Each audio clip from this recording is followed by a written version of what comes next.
I've been flying the Mavic 3 Pro for over a year, so when the Mavic 4 Pro dropped, I had to see for myself if it's a real leap forward or just a refined sequel.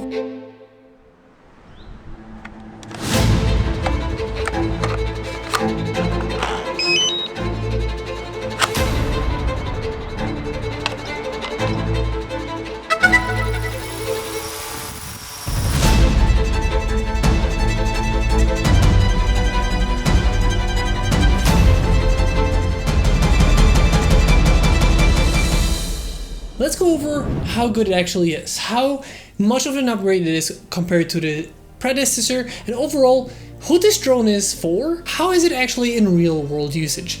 Because today I wanted to focus mainly on the real world application of this drone, how it flies, how the footage is, and overall just the whole use case scenario, how good it is. So first off, I'm gonna have to say that even just holding it like this is a pretty heavy drone for a consumer style of a drone. So it definitely feels that, you know, it is on the bigger side of the consumer drones, and those that are gonna, you know, look into it are not really gonna be turned off by the weight, or even they will love that it's a little bit bigger and heavier. But it's actually over 1 kilogram in weight, so it is a heavier drone, and something I did not expect coming from the Mavic 3 Pro. I thought it's gonna be the same, but it's actually a little bit bigger and heavier. Really quickly, I just wanted to thank Megadrone for sending this drone out and letting me test out for you guys. Without them, this video would not be possible. What you came here for? The cameras on the Mavic 4 Pro. The most important part about this drone, the cameras on the front. So essentially, we have once again a triple camera setup, once again with a traditional, normal wide-angle lens and 2 telephoto lenses, but this time underneath the main one. So the first one is the Micro Four Thirds CMOS sensor that is also a Hasselblad collaborated lens, and this is, like the predecessor before, a really nice Micro Four Thirds sensor. Just for context, I started my YouTube journey with a camera that was Micro Four Thirds, and now we have drones that have this style of a sensor on a drone. This is incredible. But overall, it just means that there is much more dynamic range. Overall, the footage is better to work with, and if you really wanted to push it, there is more background separation. But for drone, this is going to be more about how it performs in low light and overall performance in the video. The biggest upgrade this time is that it's a 100 megapixel sensor, meaning that instead of a 20 megapixel sensor that we had on the Mavic 3 Pro, now we have a 100 megapixel. Thanks to this, if you wanted to crop into a photo, you can really crop into it and still have a great photo. Thanks to this, you can really take advantage of cropping in post-production and really having that advantage when editing the photos. Then we have a medium telephoto, which is a 70mm equivalent. In my opinion, it is one of my favorite lenses to use. It is a nice middle ground between the traditional normal drone look and the very zoomed in shot of the other telephoto. This is like a 70mm. Thanks to this, it just feels really nice, and I feel like it's my favorite of the 3 lenses on this drone. And it is a 48 megapixel for those that want to take photos with it. And then we have the last telephoto, which is equivalent to a 166mm. This is a much farther reaching telephoto lens. But this time it's also a 15 megapixel instead of a 12 megapixel as it was on the last model. This time, thanks to this, you can even zoom in more thanks to its more megapixel, thanks to its digital zoom and its digital cropping capabilities in post-production when editing the photos. Overall, once again, making the lenses just overall better and have more usage out of them, especially in post-production. And with all 3 of these lenses, you can take photos in JPEG and RAW. Thanks to its RAW capabilities, you can edit those photos in post-production to the way you want to, instead of relying on how the drone itself would take it.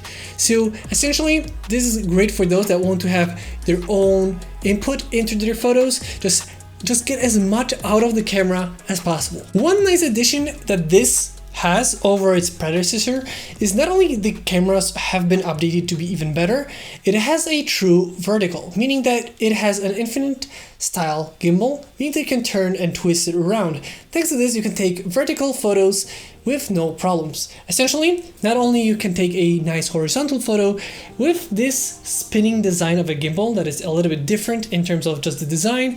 Thanks to this, you can take photos and videos in a true vertical style, meaning you no longer have to crop into vertical, but take a photo right away in the vertical using the whole sensor. So this is a really cool thing that they added to the Mavic series. You know, something that I always did on my adventures was that I would have the Mavic 3 Pro for the best quality settings, and then I had the Mini 3 Pro when I was using it a little bit, you know, in a situation where I wanted to be a little bit quiet, maybe there's more people, and when I wanted to have that vertical capabilities, you know, the Mini 3 Pro was really nice about that turning gimbal. But now we have that on the prosumer Mavic 4 Pro. So this is a nice step up. For those that want to have those photos and videos for Instagram, for example, or Reels, well, this is a great new addition. Although you have to remember there are some limitations to this. Essentially, you cannot move too low or too high because the gimbal is in a position where if it's normally horizontal, it can move a little bit to the side and tilt up and down. But if we tilt it to the true vertical, you can only put it a little bit down or up, meaning that if you wanted to do a top-down shot and you wanted to have it vertical, it would be much better to just go with the normal orientation, look down, or just twist your drone instead of going for the true vertical. This is the limitations of the design, and this is something that I felt, but a little bit more in the video than in the photo department. But overall, it's a nice addition that I'm super glad that we have it on the Mavic series of drones. But like I said before, the Hasselblad main micro four thirds sensor is once again with a huge dynamic range when shooting with it, and the two other cameras are incredible too. Especially, like I said, the 70mm is my favorite, but now all three of them are very good for photos. If you're enjoying the music in this video or in any other of my work, check out the link down below for MusicBed. In my opinion, they have some of the most incredible music, especially for cinematic, high-quality videos out there on the market. If you're interested in copyright-free music for your YouTube channel and your adventures, check out the link down below. But what about the video capabilities of the Mavic 4 Pro? Is it any different than the Mavic 3 Pro? Is there any additions? Well, yes, there are additions and improvements across the board. So now on the Mavic 4 Pro, you can actually shoot up to 6K at 60 frames per second, which is more than the Mavic 3 Pro was able to do. But that is on the main camera sensor, which can also shoot up to 4K 120 frames per second and in 4K in the true vertical mode. So now you can use the full sensor and shoot in 4K 60 frames per second in vertical modes, which is really cool. Like I said, once again, a nice improvement. And now you can also shoot with the telephoto lens at 4K 120 frames per second, and at the second, the bigger zoom telephoto lens, you can actually shoot at 4K 100 frames per second, so slightly lower than the other two, but that is much closer to the main and the second telephoto, making it more versatile. But to me, there's one more feature in the video department that is much more important than that. And that is the colors of the Mavic 4 Pro. Essentially, on the Mavic 3 Pro, you could shoot in 10-bit, in 4K 60 frames per second, across all the lenses, but the color space would be a little bit different. You were constricted to not having all the formats on all the lenses, but that is no longer the case. On the Mavic 4 Pro, you can shoot in HLG, D-Log-M, and now in D-Log across all three of the lenses. This is a huge difference in my opinion.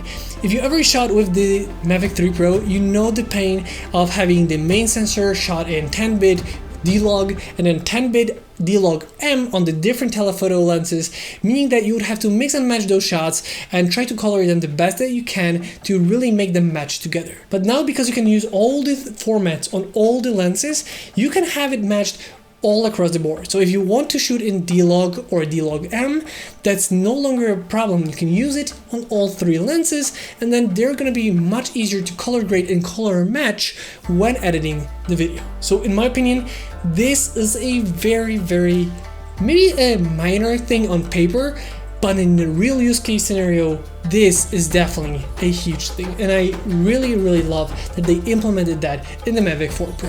One thing that we did notice when testing this drone is the D-Log tends to be a little bit more noisy, especially in the shadows, compared to the D-Log-M. So if you want to have the best dynamic range and with least amount of noise, the D-Log is the one to use. One thing that you might see on the main camera sensor is that there is an aperture. So when you're taking photos and videos, you can use the aperture when you want to close up the eye a little bit to let in less or more light into it.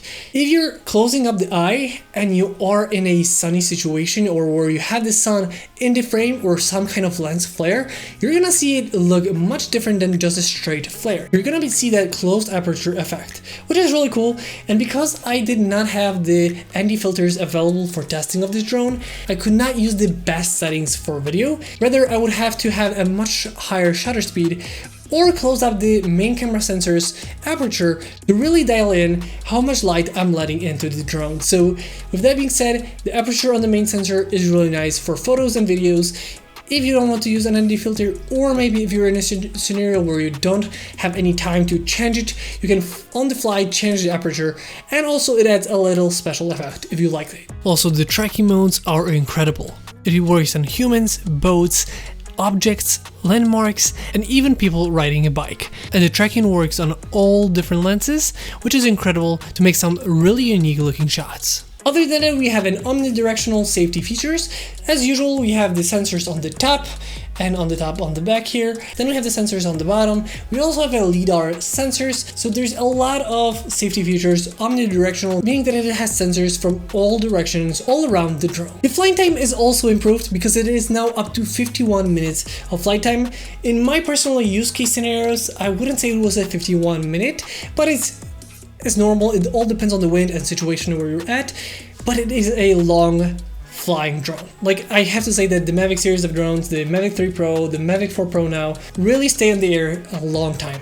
To the point where you might actually have no more ideas what to shoot with because you still have the battery but don't know what to do with it. So in my opinion, this is a very long-lasting drone and is a nice improvement to the Mavic 3 Pro. So if you want something that can really hold out in the air for a little bit longer, this is definitely a nice upgrade. And also, as for the drone, we do have a 64 gigabytes of internal storage. So not only you can put the SD card on the back, you can also have an internal storage if you forget an SD card, maybe you didn't take one with you. There is a 64 gigabytes of storage inside.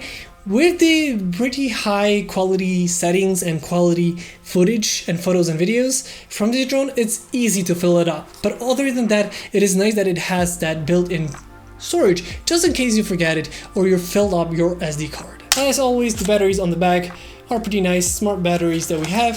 I was actually using the Fly More combo that I had for the testing of the drone, and the 3 batteries lasted super long, so a lot of flight time from these 3 batteries. And lastly, the infinite gimbal for the video side of things can give you some extra perspective, some kind of different angles and looks that you normally would not be able to with really cropping in and playing around with editing. You can really make them in camera, so the different twists and pivots of the camera, which is really cool. And it reminds me of the Marvel movies where they sometimes have that, vertical effect where it's a little bit, moving or starting from upside down and moving into the correct orientation. So that is a nice new addition. But there's actually one more thing that is a huge improvement for this drone.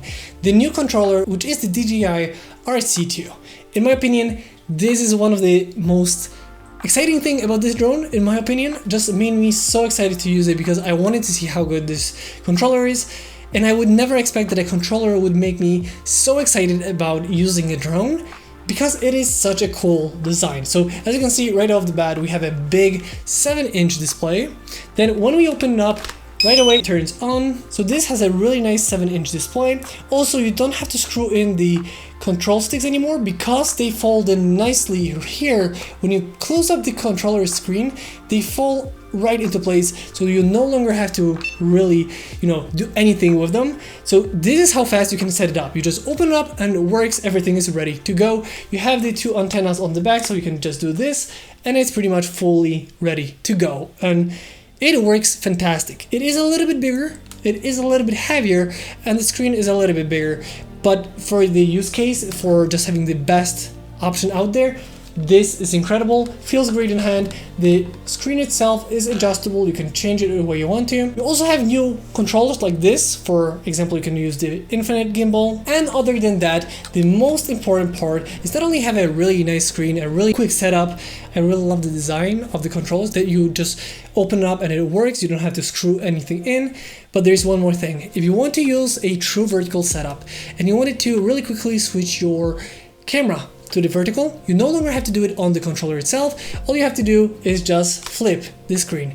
And now the view and the drone's cameras itself is everything is automatically changes to vertical. This is just incredibly cool, incredibly useful. When you want to do vertical, just spin the screen, and now we have the vertical screen. You can set it up how you want to, so no longer you have this cutout of the vertical, you see the full layout. So it's really, really cool. And then when we're done flying, you just close it up, and then it's pretty much good to go. Overall, this new drone is a nice evolution over the predecessor, and it's definitely, in my opinion, the best prosumer drone out there on the market. I feel like this really hits all the right marks. They really improved on all the things that they could. And yes, it is a little bit heavier, but for those that are looking for the best quality settings for a prosumer drone, this is definitely the best one out there. If you have any more questions about the Mavic 4 Pro, let me know in the comment section down below. With that being said, I hope you guys enjoyed this video. If you did, don't forget to like, comment, and subscribe. I hope you guys enjoyed this video once again, and I'll see you next time.